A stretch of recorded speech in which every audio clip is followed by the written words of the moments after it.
नमस्ते दोस्तों। भारत आज दुनिया का सबसे अधिक जनसंख्या वाला देश है।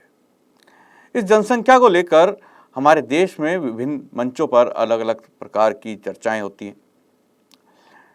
कुछ साल पहले सरकार ने नारा दिया था, हम दो हमारे दो। उसके बाद एक नारा आया, हम दो हमारा एक। और आज एक नई प्रथा भी चल पड़ी है, जहां ये कहा जाता है कि पति और पत्नी दोनों ही सुखी हैं बिना बच्चों के।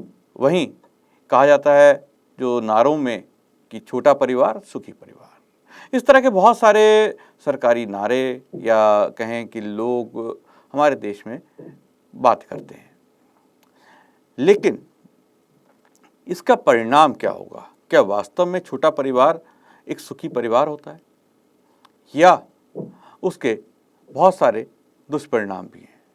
दुष्परिणामों पर कभी चर्चा किसी मंच से हमने सुनी नहीं, क्योंकि इस पर चर्चा करते ही नहीं। जो चर्चा करता है उसको कह दिया जाता है कि आप पुराने विचारों के हैं। लेकिन पुराने और नए या कहें भविष्य, ये एक विचार, एक सिर्फ सोच है। लेकिन अगर हम परिणामों की चर्चा करें तो दुनिया में आज बहुत सारे देश ऐसे हैं जहां हम इस नारों का प्रभाव देख सकते हैं। उनकी सरकारों ने एक लंबे समय तक अलग अलग प्रकार की स्कीम, अलग अलग प्रकार की योजनाएं, छोटे परिवार की योजनाएं आदि चलाईं, और आज उनके देशों की इकॉनमी या कहें उनके देशों में जो पारिवारिक संरचना है वो किस प्रकार सी है, उसका भी हम अध्ययन कर सकते हैं और अपने देश के भविष्य को तय कर सकते हैं। आज सनातन धर्म को लेकर हम चर्चा हमने शुरू की है कि सनातन धर्म के लिए क्या चुनौतियां हो सकती हैं। इसी चर्चा में आज हम बात करेंगे कि क्या छोटा परिवार वास्तव में सुखी परिवार होता है या दुखी भी होता है। हमारे साथ तो मौजूद हैं जाने माने सामाजिक कार्यकर्ता कुलदीप विद्यार्थी जी। कुलदीप जी, आपका बहुत बहुत स्वागत है इस कार्यक्रम में। कुलदीप जी, हमने कल एक अन्य विषय पर चर्चा की थी, आज हम परिवार की बात करेंगे। सनातन धर्म को अपनाने वाले जो परिवार हैं, जो लोग हैं, उनके जीवन के बारे में बात करेंगे। आमतौर पर लोग कहते हैं कि अन्य मत संप्रदाय, खासतौर पर इस्लामिक जो मत है उसको मानने वालों की संख्या, उनके परिवार बड़े बड़े होते हैं, लोग हंसी और मजाक भी बनाते हैं। लेकिन ये ज़्यादातर लोग हिंदू या सनातन धर्म को मानने वाले होते हैं और कहा जाता है छोटा परिवार सुखी परिवार। तो आपकी राय में क्या वास्तव में छोटा परिवार एक सुखी परिवार होता है या हो सकता है, या उसके कुछ दुष्परिणाम और कुछ गलत जिसे कह लीजिए दुखी भी हो सकता है वो? जी, बहुत बढ़िया, धन्यवाद अमित जी। बहुत बढ़िया मुद्दा आप लेकर के आए हैं, स्वागत है आपका। छोटा परिवार सुखी परिवार या दुखी परिवार, ये देखना पड़ेगा, हमें चिंतन करना पड़ेगा इस विषय पर। नारा तो दे दिया। एक तो ये जितने भी विघटनकारी योजनाएं होती है ना, ये सब हिंदुओं के लिए होती है, सनातन धर्मियों के लिए। इनका दूसरे मत मजहब वालों से कोई लेना देना नहीं। ये ऐसी विघटनकारी समस्या हमारे लिए उन्होंने योजना बना करके पैदा कर दी। इस योजना का लाभ दूसरे लोगों ने उठाया और नुकसान हम लोगों ने उठाया। हमारे लोगों को डरा दिया गया कि कम संतान होनी चाहिए घरों में, परिवारों में, और फिर एक नारा और दे दिया, छोटा परिवार सुखी परिवार। मुझे तो लगता नहीं कि ये नारा हमारा है, हमारे रामचंद्र जी का है, योगेश्वर कृष्ण जी का है, या और किसी अन्य महापुरुष ने कोई नारा दिया है क्या इस तरह का? एक भी नारा उन ऋषि मुनियों का नहीं। ये जो नारा है, ये सनातन धर्मियों के ऊपर जो थोपा गया है, ये हमारा नहीं, ये हम पे थोपा गया, और थोपा गया विधर्मियों के द्वारा। वो लोग सरकारों में जब आए तो उन्होंने ये सब नारा दिया, छोटा परिवार सुखी परिवार। कैसे सुखी हो सकता है? उसमें तो दुख ही दुख है, सुख है ही नहीं। और आपको बताना चाहूंगा मैं, अगर बड़ा परिवार होता है तो उसके बहुत सारे लाभ हैं। विस्तृत चर्चा करेंगे हम लोग, आपके प्रश्न आएंगे, मैं उत्तर दूंगा, उनका प्रयास करूंगा। लेकिन मैं इतना ही कहूंगा, छोटा परिवार कभी सुखी परिवार नहीं हो सकता, केवल दुख का कारण हो सकता है। जी, बिल्कुल आपने सही कहा, क्योंकि अगर हम आज दुनिया की बात करते हैं, अंतर्राष्ट्रीय मंचों की बात करते हैं, तो सबसे पहले नाम आता है चाइना का, क्योंकि चाइना की आबादी भारत से किसी समय में ज़्यादा हुआ करती थी, अब कम हो रही है। तो लोग कहते हैं कि भारत को अपनी आबादी पर नियंत्रण करना चाहिए। जापान की हम बात करते हैं, एक ऐसी इकॉनमी जिसने अपनी टेक्नोलॉजी से दुनिया में अपना नाम और लोहा मनवाया। लेकिन आज सबसे बड़ी समस्या ये आ रही है कि दोनों ही देशों में वर्क फोर्स कम हो रही है, यानी युवा कम हो रहे हैं। क्योंकि चाइना ने वन चाइल्ड नीति को अपनाया, उसके बाद उन्होंने कहा कि नहीं, वन चाइल्ड नीति, अब जो है उन्होंने उसको टू चाइल्ड या उससे अधिक चाइल्ड की नीति को भी अपना लिया है। क्योंकि उनका युवा वर्ग खत्म हो रहा था, धीरे धीरे वो वन चाइल्ड के चलते बच्चों युवाओं की संख्या कम हो रही थी। तो एक तो कुलदीप जी, मुझे लगता है कि ये लॉन्ग टर्म इफ़ेक्ट जो है देश का, एक जो मानव संसाधन जिसे कह सकते हैं हम, क्योंकि युवा जो है आने वाले किसी भी देश का मानव संसाधन होता है, वो एक आपका कम होता है। दूसरा मुझे लगता है पारिवारिक, अगर हम सामाजिक बात करते हैं, कहीं पे दो भाई हैं, मतलब दो बच्चे हैं किसी के, या किसी का एक ही बच्चा है, तो उसके रिश्तेदार तो ख़त्म ही हो जाते हैं। ना ही आने वाले जो उसके संतान हैं, उसके जो बच्चे हैं, उसके अगर दो बेटे हैं तो उनकी बुआ नहीं है, और अगर कोई दो लड़कियां हैं तो उनका कोई मामा नहीं है, बच्चों के चाचा है, ताऊ नहीं है। तो इस तरह की चीज़ें जो है, जो एक रिश्तेदारी, एक कुटुंब हुआ करता था, ख़ानदानों की बात की जाती थी, हमारे देश में परंपरा थी, तो वो सब चीज़ें इस छोटे परिवार, सुखी तो नहीं कहूँगा, अभी मैं सिर्फ इतना ही कहूँगा, छोटा परिवार का जो नारा था, इसके चलते लुप्त होने के कगार पर आ गई हैं। अब परिवार छोटे होते चले जा रहे हैं। जी बिल्कुल, इसमें आप क्या कहना चाहेंगे? जी बहुत बढ़िया, एक एक को ले लेते हैं हम। जी आप ये देखो, परिवार के मुखिया को ये समस्या पर गंभीरता से चर्चा हम कर लेते हैं कि कौन सुखी और कौन दुखी। परिवार का मुखिया, जिसका परिवार है, आप देखो भविष्य में जब वो बूढ़ा होगा, उसके एक संतान या केवल दो संतान उसके पास में, एक बेटा और एक बेटी, बेटी चली गई अपने घर, बेटा रह गया, वो सर्विस करता है या कहीं और किसी काम में व्यस्त रह गया, घर से बाहर निकल गया, उसकी सेवा कौन करेगा? ये पहला व्यक्ति जो मुखिया था परिवार का, वो दुखी है। में जिसकी वो संतान थी, वो दुखी है बुढ़ापे में। और तीसरी बात आती है उस व्यक्ति पर जिसका वो स्वयं का परिवार है, जिसने विवाह करके एक आध संतान पैदा कर लिया, घर छोड़ करके निकल गया। अब मैं कहना चाहूंगा, या तो पत्नी को साथ रखेगा, और साथ रखेगा तो उसके पीछे पत्नी को कौन देखेगा? घर से बाहर निकल गया तो पत्नी अकेली घर पर है, तो उसको कौन देखेगा?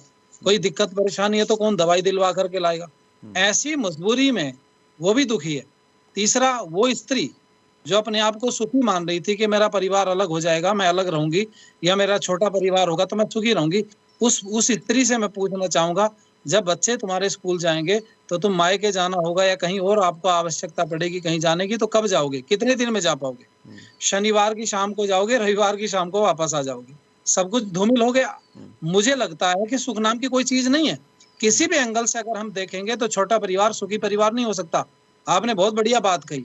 पहले नारा होता था, हम दो हमारे चार, फिर नारा हुआ हम दो हमारे दो, फिर नारा हुआ हम दो हमारा एक, अब एक नारा हो गया हम दो बस हम ही दो, हमारे आगे पीछे कोई नहीं। जानवरों को पाल रहे हैं तो ये जो जी जी जी जी जी, आजकल जो आपने बात कही हम दो, और हमारे साथ वो ये कहते हैं कि आप पेड़ को पाल लीजिए, जानवर को पाल लीजिए, बच्चे पैदा करने की आवश्यकता नहीं है। जी जी कुलदीप जी जी जी, आप बहुत बढ़िया आपने बात कही। तो वो आजकल जो हम लोग जिस रास्ते पर चल रहे हैं ना, ये विनाशकारी रास्ता है। और विनाशकारी इसलिए है कि आने कोई इसमें एक तो भ्रूण हत्या बहुत ज्यादा बढ़ गई है, तो अनायास ही व्यक्ति को पाप लग रहा है। जब वो आवर्षण कराना, वो बहुत सारी चीजों पर लोग चल रहे हैं, तो एक तो पाप लग रहा है उसको। और दूसरी बात मैं कहना चाहूंगा कि ये वाला जो फार्मूला है ना, इसको केवल सनातन धर्मी या हमारे हिंदू लोग केवल ये मान रहे हैं, इसके अलावा और कोई नहीं मान रहा। आप क्रिश्चियनों को देखो, उनके अंदर ये सब नहीं है। आप इस्लाम को देखो, वो तो कह रहे हैं जितने ज्यादा से ज्यादा संतान हमारी होंगी हम उतना आगे बढ़ेंगे। अभी जो टू चाइल्ड पॉलिसी जिसकी चर्चा पूरा देश कर रहा है, जो होनी चाहिए, मैं पक्ष में हूँ इसके इस समय पर। कारण क्या है? क्योंकि मैं धार्मिक व्यक्ति हूँ, राष्ट्र के साथ साथ देशभक्त के साथ साथ मैं धर्म भक्त भी हूँ, तो मुझे दोनों के विषय में सोचना पड़ेगा, धर्म के विषय में भी और राष्ट्र के विषय में। इस समय पर इसकी मांग है, टू चाइल्ड पॉलिसी तो होनी चाहिए, इस समय पर होनी चाहिए। उसका कारण यह है कि इसका नुकसान केवल सनातन धर्मियों को हो रहा, दूसरों को नहीं हो रहा। दूसरे बढ़ते जा रहे हैं और हमारी मानसिकता ऐसी हो गई, सरकार नियम कानून बनाए या बनाए, हमें 2 बच्चे ज्यादा चाहिए। नहीं, लेकिन कुलदीप जी, जो आपने टू चाइल्ड पॉलिसी के बारे में कहा, ये वॉलंटरी, इसके बारे में बात है कि ये वॉलंटरी होगी, आपकी इच्छा है, आप उसे अपनाएं या ना अपनाएं। अगर अपनाते हैं तो सरकार कुछ प्रोत्साहन देगी। लेकिन जो व्यक्ति जो ये कहता है कि अधिक से अधिक बच्चे या बच्चों को कंट्रोल करना हमारे हाथ में नहीं है, क्योंकि ये तो ऊपर वाले का दिया हुआ एक तरह से आशीर्वाद कह लें, उनकी भाषा में नियामत कह लें, जो भी चीज़ कह लें, तो उनको कैसे कंट्रोल करेंगे? कोई ज़बरदस्ती तो सरकार कर नहीं सकती। इच्छा है तो ठीक है, तो इच्छा तो आदमी के मन में है। और जो बात आती है प्रलोभन जो सरकार देती है, वो प्रलोभन तो ज़्यादातर हमने ये देखा है कि जो सरकारी नौकरियों में लोग जा रहे हैं, जो वो उस प्रलोभन को लेते हैं। इसके अलावा किसी का अगर बिजनेस है, कुछ है, वो क्यों करेगा इस तरह के? तो ये टू चाइल्ड पॉलिसी तो एक अलग से विषय है, लेकिन हम इस पे भी चर्चा करते हैं कि अगर छोटा परिवार है, छोटा परिवार कितना छोटा, आपको कोई कार्य है, आपको अपना दुख सुख साझा करना है। आज हम देखते हैं कि आत्महत्याओं के मामले बढ़ गए हैं, बात नहीं कर पाते बच्चे, क्योंकि उनके कोई भाई बहन नहीं है, कोई चाचा ताऊ नहीं है, और किसी से बात नहीं कर पाते। रिश्तेदार कोई हैं तो दूर के रिश्तेदार हैं जिनसे बात नहीं हो पाती। लोग किसी से सहायता नहीं ले पाते। अभी हाल ही में हमने देखा है केस हुआ जिसमें पूरा परिवार ख़त्म हो गया जहर खा के, क्योंकि जो मुखिया था वो कर्ज में डूबा हुआ था। तो ऐसी स्थिति में अगर वो कर्ज में डूबा था, बड़ा परिवार होता, तो इस तरह की आपदा के अंदर सहायता भी कर सकता था, लोग आपस में मिलके कुछ ना कुछ कर सकते थे। लेकिन अब उसके पास कुछ नहीं है। उसने देखा कि दुनिया में कोई है ही नहीं, तो वो पूरा परिवार समेत ही उसने आत्महत्या कर ली। तो ये जो चीज़ें हैं, ये आने वाले समय में शायद बढ़ जाएंगी। जब परिवार छोटे होंगे, एक लड़का होगा या एक लड़की होगी, उसका कोई भाई बहन नहीं होगा, और जो उसके बच्चे या तो होंगे नहीं, या जो होंगे उनके भी कोई रिश्तेदार नहीं होंगे, वो भी दुनिया में अकेले होंगे। तो ये प्रवृत्ति भी शायद बढ़ जाती है, छोटे परिवार अगर समाज के अंदर इस तरह की परिस्थितियाँ होती हैं तो। जी, बहुत बढ़िया आपने बात कही। एक सबसे बड़ा जो अहम मुद्दा है ना, वो है चरित्र का हनन। जिस विषय पर मैं आपको लाना चाहता हूँ, परिवार सामूहिक ना रहने का कारण, चलो ठीक है, मैंने मान लिया कि संतान घर में कम है, 2 या 3 रह गई, ठीक है, कोई बात, लेकिन वो भी तो सब अलग भाग रहे हैं। वो भी तो वो अपने बच्चों को लेकर के अलग घर बनाकर अलग तरीके से रहना चाहते, परिवार से उनका कोई लेना देना संबंध नहीं रखना चाहते। तो उनमें सबसे बड़ी समस्या आती चरित्र के हनन की, क्योंकि इतनी जागरूकता तो है नहीं, और बच्चे और वो सब महिलाएं जो घर में हैं, वो उतना चरित्रवान या चरित्र की तरफ उनका उतना रुझान नहीं है, या उन चीजों को वो सब नहीं समझना नहीं चाहते, या जानकारी नहीं भी है, अनभिज्ञता भी इसको हम लोग कह सकते हैं। तो अगर सामूहिक परिवार है तो वो सब लोग बच जाते हैं, क्योंकि सब इकट्ठे रहते हैं। एक दूसरे की कोई समस्या सामने आती है या कोई गलत चलना चाहता है तो उसको परिवार के दूसरे लोग रोक देते हैं। लेकिन ये दिक्कत देखने के लिए आ रही सामने कि जब परिवार अकेला रह गया, उसमें समझाने वाला कोई बच्चों को नहीं है, पत्नी को नहीं है, पति को नहीं है, उसके ऊपर से वो सब हट गया। एक तो जब परिवार इकट्ठा रहता है ना, तो दिमाग पर एक प्रेशर रहता है कि उन लोगों को क्या जवाब देंगे जो घर में रहते हैं। जी बिल्कुल। तो सबसे बड़ी समस्या जो है चरित्र की आज सामने आ रही है, या अकेला व्यक्ति रहने से फिर वो परिवार को और बच्चों को नहीं बचा पा रहा। जी बिल्कुल, आपने सही कहा कि जो घरेलू हिंसा के मामले हैं, छोटे परिवार होने के कारण भी एक कारण हो सकता है इनका भी, क्योंकि पति पत्नी अलग रह रहे हैं, वो एक दूसरे के साथ जैसा भी व्यवहार कर रहे हैं, उनके साथ कोई बड़ा नहीं है जो उन्हें समझा सके। और जो अब हम देखते हैं कि विदेशों में, यानी अमेरिका या यूरोपियन देशों में, जहाँ पर ये चलन हुआ करता था कि कम बच्चे पैदा करें, वो अपना जो है एक समय के बाद माता पिता को छोड़ जाते थे।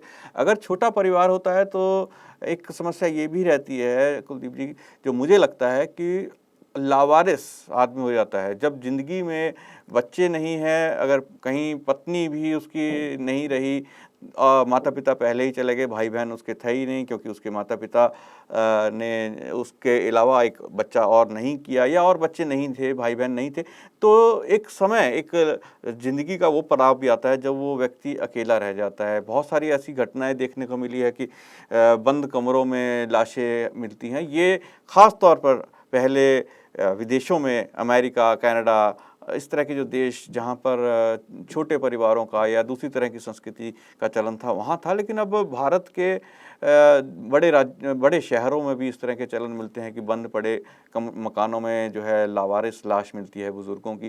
तो ये भी एक दुष्परिणाम भविष्य का हो सकता है, भविष्य हमारा इस तरह का भी हो सकता है जहाँ छोटे परिवार हैं और रिश्तेदार नहीं, कोई जानने वाला नहीं, कोई बात करने वाला नहीं, कोई आपके पूछने वाला नहीं। तो इस तरह की ये भी एक समस्या भविष्य में आ सकती है। जी, आपका क्या विचार?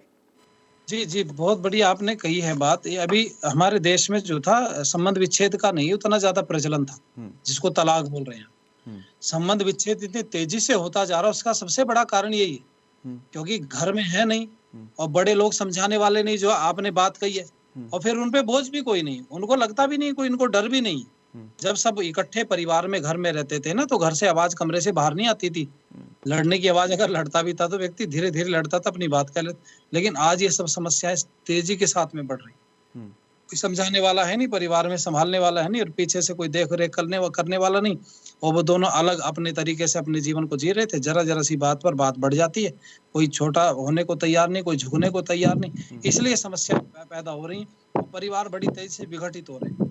सबसे बड़ी जो समस्या है, नुकसान जो है, सनातन धर्म जो झेल रहा है आज छोटे परिवार का, वो यही है कि संबंधों में स्थायित्व नहीं रहा है, वो इकट्ठे नहीं रहना चाहते। आज ज़रा-सी समस्या पैदा हुई, तलाक की तरफ दौड़ पड़ते हैं एकदम से, कोर्ट में अर्जी डाल देते हैं कि जी हम दोनों अलग रहना चाहते हैं। देखा बच्चे होने के बाद भी लोग परिवार छोड़-छोड़ करके भाग रहे हैं। तो सबसे बड़ा कारण ये है कि एक संबंध आपस में उनके बीच में कोई संवाद करने वाला नहीं, समझाने वाला नहीं है, और दिक्कत परेशानी बढ़ती जा रही। मुझे लगता है भविष्य में अगर इन सब चीज़ों पर हम लोग जागरूक नहीं होते हैं, देखो संतान का कम ज़्यादा होना वो ठीक है, वो अलग विषय है, लेकिन मैं इतना कहूँगा कि जितने भी हैं उतने तो रह सकते हैं इस जगह जी। अगर रहते हैं, और बड़ों की छत्र छाया में, तो उसमें बहुत सारी चीज़ें हमें प्लस में मिलती हैं, बड़ा उसका लाभ हम लोगों को मिलता है। तो बिल्कुल आपने सही कहा कि परिवार बड़ा होता है तो घर में जब बुज़ुर्ग भी होते हैं, छोटे बच्चे भी होते हैं, वो देखते हैं कि हमारे माँ-बाप अपने बुज़ुर्गों का किस तरह से आदर करते हैं, उनकी बात को सुनते हैं, क्या रिएक्शन करते हैं। तो वही चीज़ जब वो जो जिसे कह लीजिए उनके माता-पिता बुज़ुर्ग होते हैं, तो वही चीज़ वो अपने माता-पिता के साथ उसी प्रकार का व्यवहार करते हैं। लेकिन ये तब होता है जब एक जॉइंट फैमिली होती है, बड़ी फैमिली होती है, जहाँ पे आपके बुज़ुर्ग आपके साथ रह रहे हैं, परिवार के एक बड़ी पीढ़ी आपके साथ है, काफ़ी सारे लोग आपके साथ हैं, वो किस तरह से बात करते हैं। दूसरा, परिवार जब छोटे परिवार, एकल परिवार आ जाते हैं, यानी कि अगर सिर्फ़ पति और पत्नी कहीं रह रहे हैं, अकेले दोनों जने रह रहे हैं, तो जो एक परिवार की ख़ानदान की बात करते हैं हम, ये एक शब्द मैं इसलिए ले रहा हूँ बार-बार क्योंकि हमारे देश में कहा जाता था कि ये हमारे ख़ानदान की रीत है, या इस तरह की बातें कही जाती थी। वो धीरे-धीरे ख़त्म क्यों हो रही है? क्योंकि परिवार ही ख़त्म हो रहे हैं, और वो चीज़ें जो संस्कार हुआ करते थे परिवारों के, जो रीति-रिवाज़ हुआ करते थे हमारे सनातन धर्म के, छोटे-छोटे जो रीति-रिवाज़ किसी भी तरह के शादी-ब्याह के या अलग-अलग तरह के, वो सब भी धीरे-धीरे ख़त्म हो रहे हैं, क्योंकि कुलदीप जी लोग चाहते ही नहीं, उनके परिवार ही नहीं है, शादियों में रिश्तेदारों की संख्या कम हो रही है। ये सब चीज़ें एक छोटे परिवार के चलते हम देखते हैं आजकल सब चीज़ें वो हो रही हैं, बहुत कम लोग एक लिमिटेड होते चले जा रहे हैं।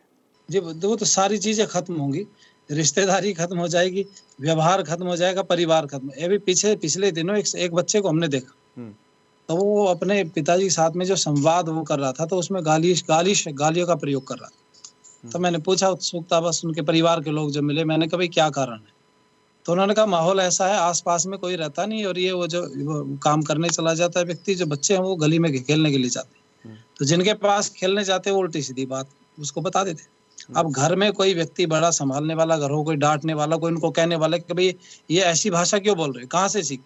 एक बार धमका देता, डाँट देता, तो दूसरा फिर वो दोबारा उस हरकत को नहीं करता। तो सबसे बड़ी बात ये व्यवहार खत्म होता जा रहा है। क्योंकि व्यवहार एक ऐसी चीज़ है जो हमसे बड़ा ही उसको बता सकता है। हमें को खुद सारी चीज़ों का ज्ञान नहीं हो सकता। व्यवहार जो है वो हमसे बड़े लोग हमें बताते हैं, और जब उनका अभाव हो गया तो व्यवहार खत्म हो गया, और जब व्यवहार खत्म हो गया तो सारी चीज़ खत्म हो गई। आपने जो एक शब्द बोला ना खानदान, इसके लिए बहुत बढ़िया एक शब्द का प्रयोग पुराने लोग करते थे, जिनका खान-पान शुद्ध होता है, उनका खानदान भी शुद्ध होता है, और जिनका खान-पान गंदा होता है, उनका खानदान भी गंदा होता है। ऐसे शब्दों का प्रयोग लोग करते थे। तो वो खान पान देख लेते थे, भाई भाई वहां जब गए तो वो ऐसा भोजन, भाई खानदानी लोग हैं, जी, है ना, बिल्कुल। तो पुराने लोग, उसका मतलब ये है कि ये सम्मानित लोग हैं, व्यवहारिक लोग हैं, इज्जतदार लोग हैं, इनका खान पीन शुद्ध है, ये व्यवहारिक, इनके अंदर वो सारे गुण हैं जो एक परिवार के अंदर होने चाहिए, जो परिवार चलाने के लिए जो गुण होने चाहिए वो गुण सारे इनके अंदर है, इसलिए इनको खानदानी कहा जाता है। जी, जी बिल्कुल। अब छोटा परिवार में जब माँ-बाप हैं और एक बच्चा है तो वो क्या ख़ानदान बनेगा, क्या आगे परिवार चलेगा।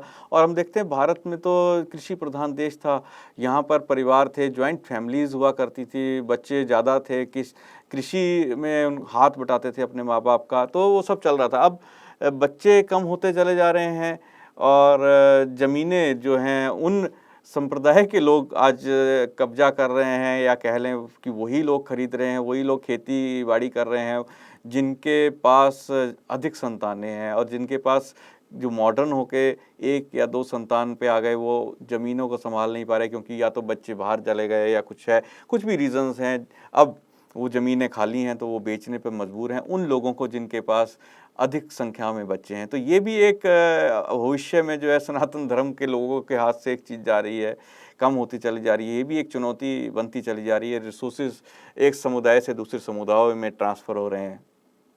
जी। जी अब आप देखो पंजाब में देखो, और मैं आपको बता दूं कैराना, ये भी जो मुजफ्फरनगर के पास में एक जगह है, कैराना से हजारों लोग जाकर के पंजाब में बस गए। अब पंजाब के लोग कहाँ चले गए, वो छोड़ करके कनाडा, ऑस्ट्रेलिया, अमेरिका, इन देशों में चले गए, इंग्लैंड चले गए। पूछा क्यों, वही सब समस्या पैदा हुई, क्योंकि एक दो लोग थे, वो सब निकल के वहां पहुंच गए, क्योंकि रिश्तेदार वहां पहले से शिफ्ट थे, तो ये भी वहां पहुंच गए, इन्होंने जमीनें बेच दी। अब जमीन लेने के लिए वहां जाए कौन, जहाँ पाकिस्तान का बॉर्डर है, भारत का और पाकिस्तान का, और सीमा की तरफ, तो वो लोग तो वहां से छोड़ के भाग रहे। अब कौन व्यक्ति ऐसा है जो सोचेगा भाई जहाँ तोप के गोले गिरते हैं वहां काय को जमीन खरीद।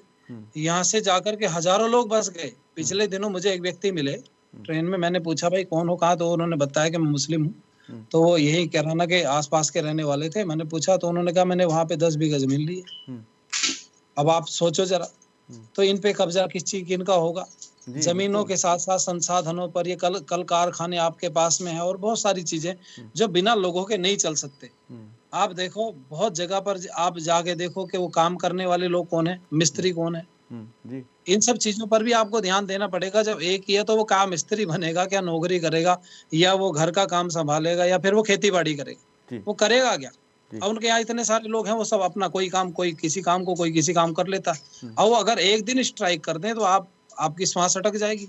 फल वाले, सब्जी वाले सारे वही लोग बढ़ते, जो कि जनसंख्या उनकी है, उनके परिवार बड़े हैं, हमारे छोटे हैं, इसलिए सिमट रहे। बिल्कुल। और जब जनसंख्या भी अधिक होगी तो वोट बैंक भी ज़्यादा होगा और सरकारें भी उसी ओर जाएंगी और धीरे धीरे सरकारें भी उन्हीं की होंगी। तो ये चीज़ें भी एक तरह से सनातन धर्म के लिए खतरा हम कह सकते हैं भविष्य के लिए।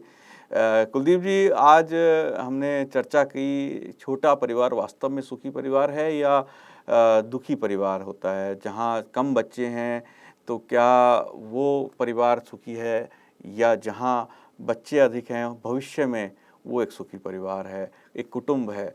तो आशा करते हैं हमारे दर्शकों को भी बहुत सारी चीज़ें इसमें से उनके दिमाग में सवाल उठे होंगे। और इस कार्यक्रम के माध्यम से हम यही चाहेंगे कि दर्शक भी हमारे साथ जुड़ें, और हम जो नंबर अपना इस कार्यक्रम में देते हैं, या टेलीविज़न की स्क्रीन के नीचे जो नंबर हमारा आता है, आप लोग हमसे संपर्क भी कर सकते हैं इस कार्यक्रम को लेकर।